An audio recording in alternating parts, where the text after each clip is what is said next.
12장 20절에서 36절까지 말씀입니다. 요한복음 12장 20절에서 36절까지 말씀 제가 읽도록 하겠습니다.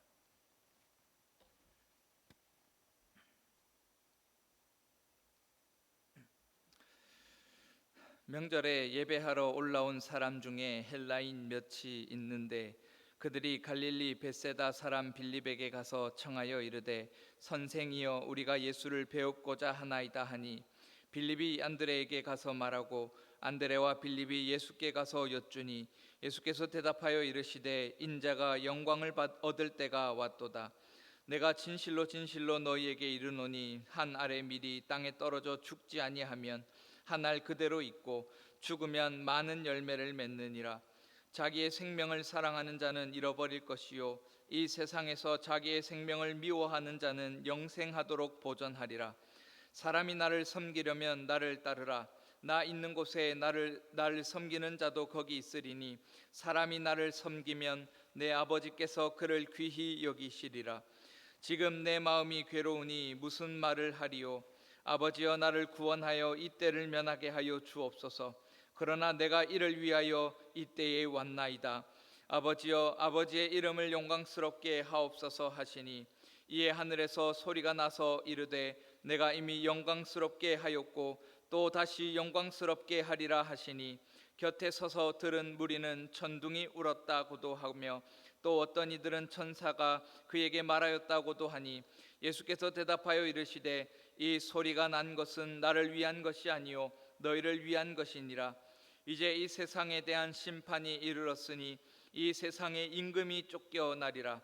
내가 땅에서 들리면 모든 사람을 내게로 이끌겠노라 하시니 이렇게 말씀하심은 자기가 어떠한 죽음으로 죽을 것을 보이심이로라. 이에 무리가 대답하되 우리는 율법에서 그리스도가 영원히 계신다 함을 들었거늘 너는 어찌하여 인자가 들려야 하리라 하느냐. 이 인자는 누구냐.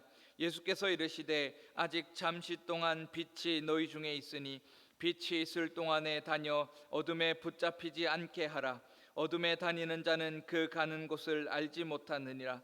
너희에게 아직 빛이 있을 동안에 빛을 믿으라. 그리하면 빛의 아들이 되리라. 예수께서 이 말씀을 하시고 그들을 떠나가서 숨으시니라. 아멘. 오늘 본문의 시간적 배경은 명절입니다. 어떤 명절일까요? 유대인의 명절은 크게 세 가지가 대표적인데 77절, 초막절, 유월절이 있습니다. 그렇다면 오늘 본문에서 언급하고 있는 명절은 어떤 절기일까요? 이에 대한 해답은 요한복음 12장 1절에서 찾게 됩니다. 유월절 엿새 전에라고 말이죠. 그러니까 오늘 본문의 명절은 유월절입니다. 유월절이 무엇입니까? 제가 너무 어려운 질문을 드린 것은 아니었으면 좋겠습니다. 유월절이란 바로가 이스라엘 백성들을 놓아주게 된 결정적인 재앙을 기념하는 날입니다. 이 날은 어린 양의 피를 문설주에 바른 이스라엘 백성들과 바르지 않은 애굽 사람들의 극명한 차이를 보여준 날로 문설주에 어린 양의 피를 바른 이스라엘 백성들은 장자의 죽음을 면했고 그렇게 하지 않은 애굽 사람들은 모든 장자가 죽게 되었던 비극의 날입니다. 그렇게 이스라엘은 바로의 완악함에서부터 벗어나 애굽을 탈출하게 되었습니다. 그리고 하나님은 이 날을 기념하여 지키라 말씀하셨고 이스라엘 백성들은 계속해서 유월절을 지켜왔습니다. 그렇기 때문에 유월절은 이스라엘 백성들에게 굉장히 즐거운 날입니다. 또 유월절은 모든 유대인들이 예루살렘 성전에 올라와서 지킬 만큼 이스라엘 백성들에게 굉장히 소중하고 중요한 절기입니다. 예수님도 유월절에 참석하셨습니다. 예수님은 제자들과 함께 유월절을 지키기 위해서 예루살렘에 가셨고 오늘 본문의 시간적 장소적 배경은 바로 유월절의 예루살렘 성전이 됩니다. 이곳의 분위기가 어떻겠습니까? 그야말로 사람은 인산인해를 이루어서 발 디딜 틈조차 없고 모든 사람들의 표정은 즐거움으로 기쁨으로 가득할 겁니다. 또 어른들과 함께 온 자녀들도 축제를 즐기기 위해서 들뜨고 신난 상태로 지금 참석했습니다. 그리고 그곳에는 예배하러 올라온 사람들이라 묘사되는 헬라인들도 있었습니다. 이들은 아마 이교도에서 유대교로 개종한 사람들로 보입니다. 유대교로 개종한 헬라인들은 빌립에게 가서 예수님을 뵙고 싶습니다라고 청합니다. 심지어 빌립을 향해서 선생이여라고 부르면서 그렇게 부릅니다. 이들이 빌립, 그러니까 예수님의 제자를 향해서 선생님이란 호칭을 사용하고 있는 것을 볼 때 이들의 태도는 상당히 공손하고 굉장히 친절한 모습입니다. 이들의 태도를 비추어 볼 때 지금 예배하러 올라온 헬라인들의 모습은 마치 유월절 축제의 가장 절정인 누군가를 만나러 온 것과 같습니다. 이들은 마치 오랜 수소문 끝에 찾은 맛집에 들어가서 음식을 딱 한 숟가락 떠서 입에 넣기 일보 직전의 그 모습을 지금 갖추고 있는 것이지요. 한껏 들뜬 기대감과 설렘이 가득한 그런 행복에 젖어 있는 사람과 같이 느껴집니다. 이것이 전반적인 오늘 본문의 상황입니다. 예수님께서 입을 열어 말씀하시기 이전까지는 말이죠. 그렇게 빌립은 안드레에게 가서 말하고 빌립과 안드레는 예수님께 가서 말합니다. 그리고 예배하러 올라온 헬라인들을 만나러 오신 예수님은 갑자기 딴소리를 하기 시작하십니다. 분명 앞에서 예배하러 올라온 헬라인들은 예수님을 보고 싶어 하면서 예수님과 대화도 하고 그리고 또 예수님에게서 무엇인가 지혜도 얻고 예수님께서 행하신 기적들을 바라보기를 원했습니다. 예수님의 얼굴을 보는 것만으로도 무엇인가 자신들이 유월절 축제에 참여한 목적을 달성한 것처럼 느껴질 만큼 기대와 설렘에 들떠 있었습니다. 하지만 예수님은 자신을 찾아온 헬라인들을 향해서 인자가 영광을 얻을 때가 왔도다라고 말씀하십니다. 아이러니하지 않습니까? 왜 예수님은 만나 뵙고 인사 나누고 기념사진 찰칵하고 찍고 싶어하는 사람들을 향해서 인자가 영광을 얻을 때가 왔다라고 말씀하셨을까요? 그리고 심지어 24절 이하를 보면 더 아이러니해집니다. 24절 이하의 내용을 한마디로 정리하면 내가 이제 십자가에 달려 죽을 건데 너희 중에 나와 함께 죽을 자가 누구냐라는 것입니다.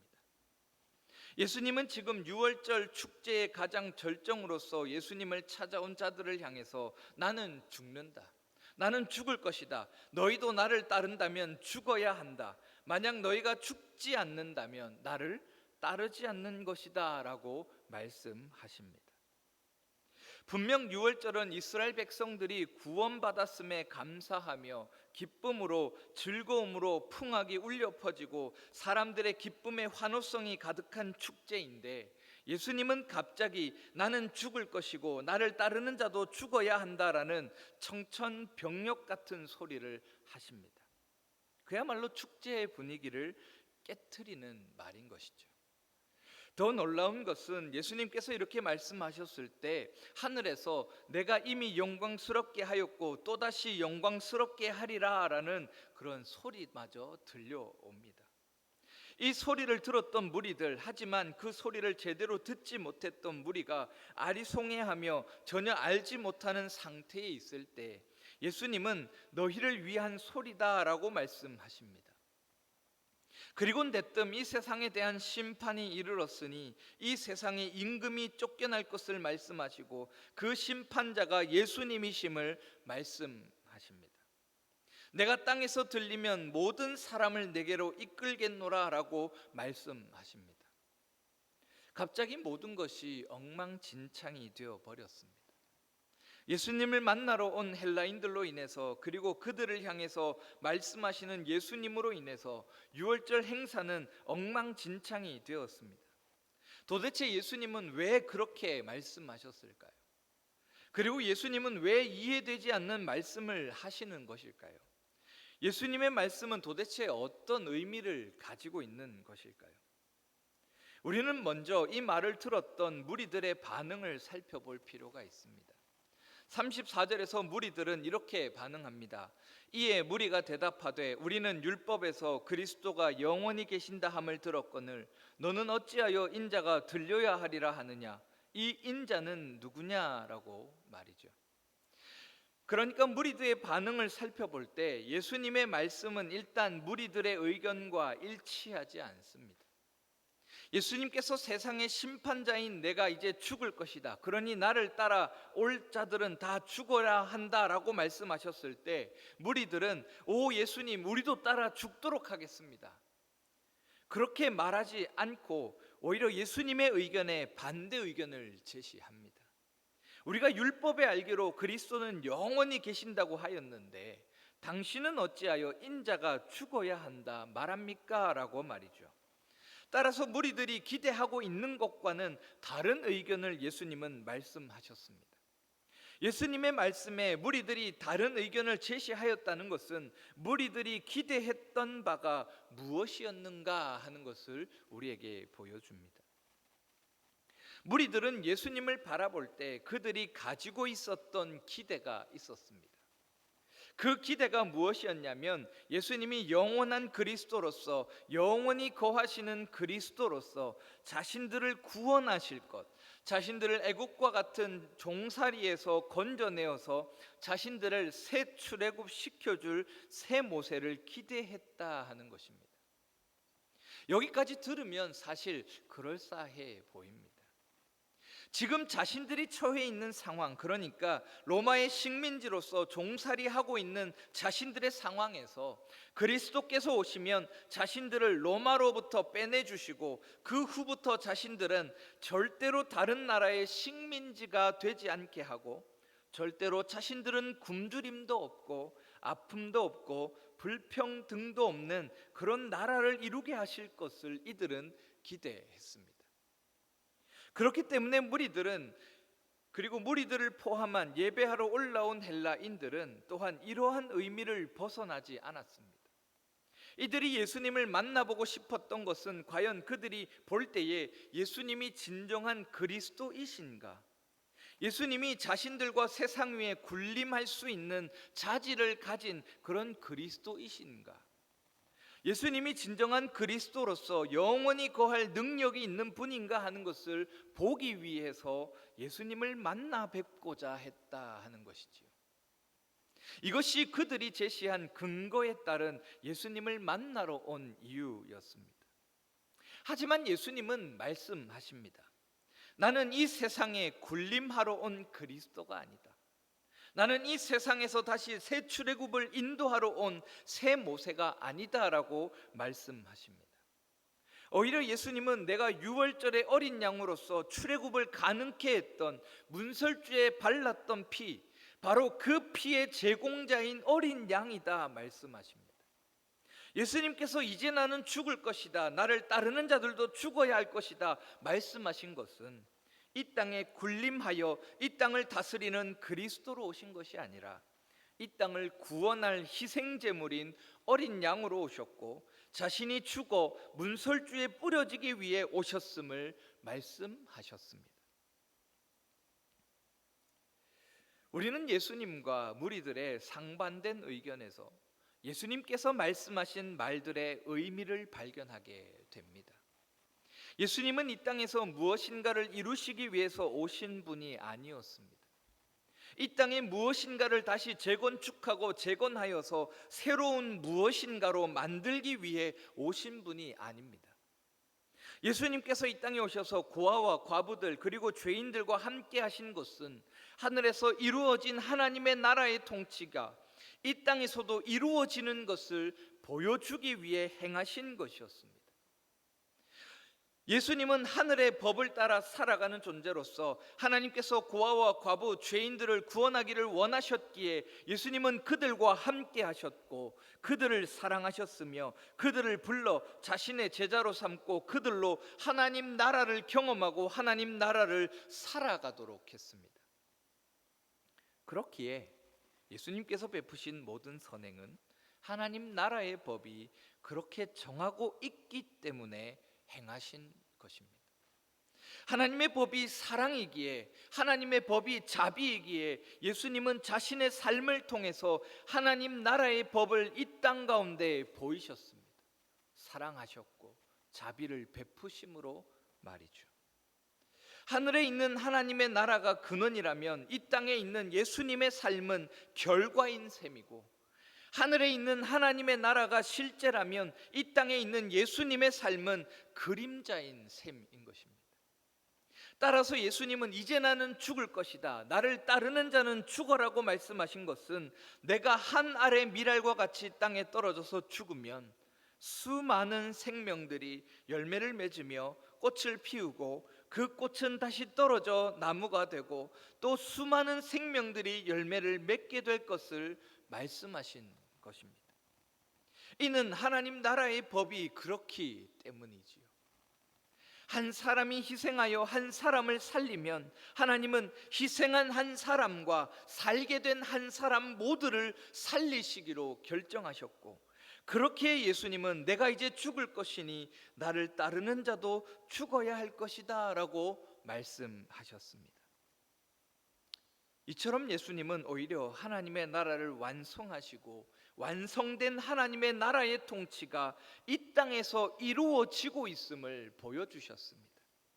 하나님의 백성들을 불러 모으시면서 마치 우리가 미국에 나갔어도 대한민국 국민으로서 보호받고 대한민국의 법의 울타리 안에서 통치함을 받는 것과 같이 하나님 나라의 법이 이 땅 가운데서 실현되고, 그 실현된 하나님 나라의 법을 통해서 하나님께서 자신의 백성들을 통치하고 계심을 예수님은 자신의 삶을 통해서, 자신의 말을 통해서 보여주고 계신 것이지요.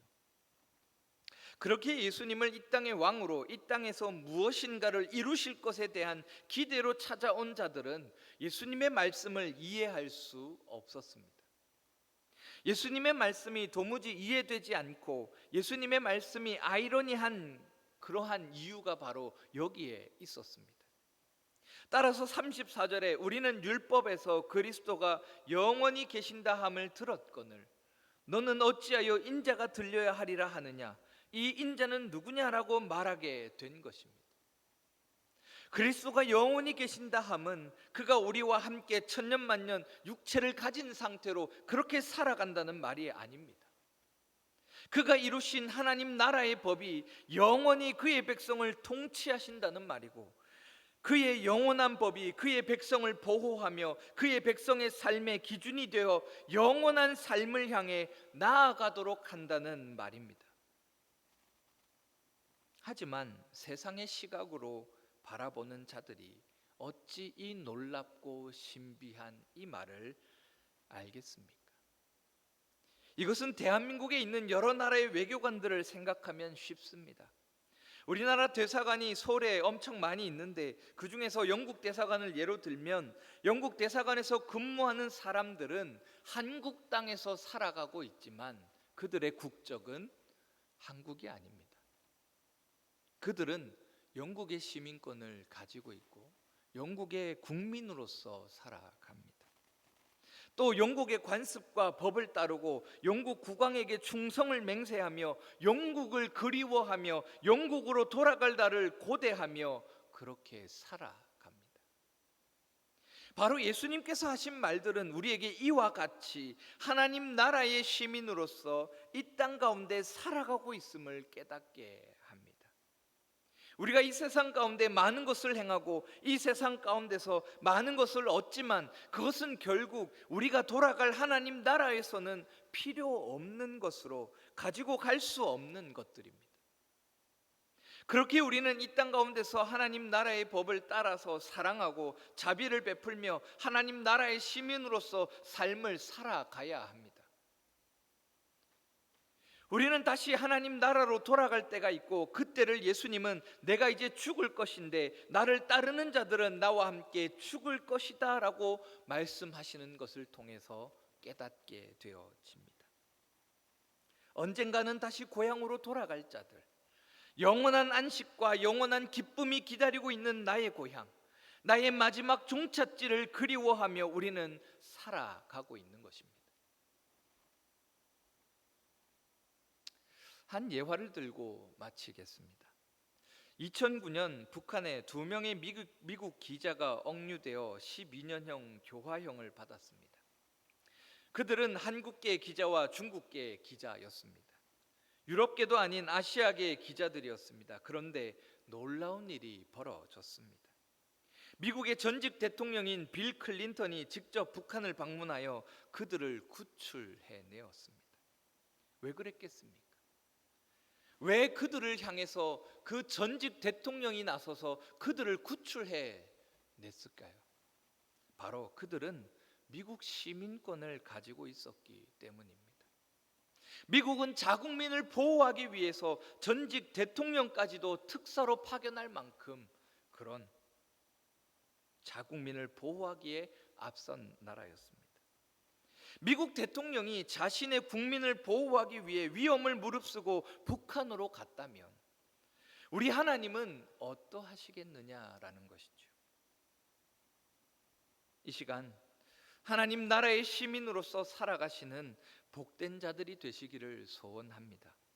하나님 나라의 법을 따라 사랑하시고 자비를 베푸시는 복된 자들이 되시기를 소원합니다.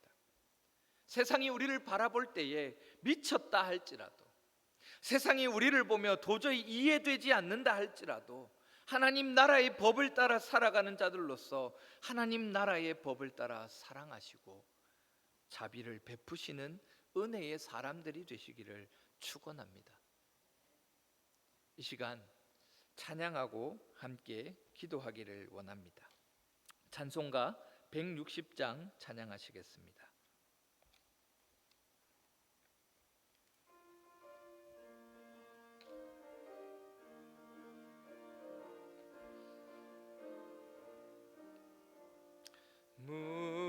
무덤에 머물러 예수 내 구주 새벽 기다렸네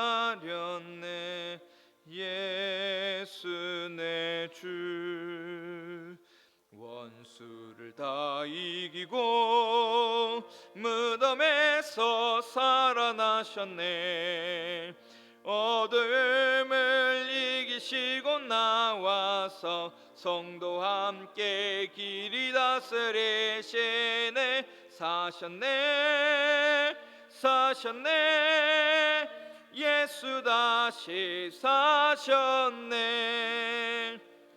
헛되이 지키네 예수 내 구주 헛되이 봉하네 예수 내 주 원수를 다 이기고 무덤에서 살아나셨네 어둠을 이기시고 나와서 성도와 함께 길이 다스리시네 사셨네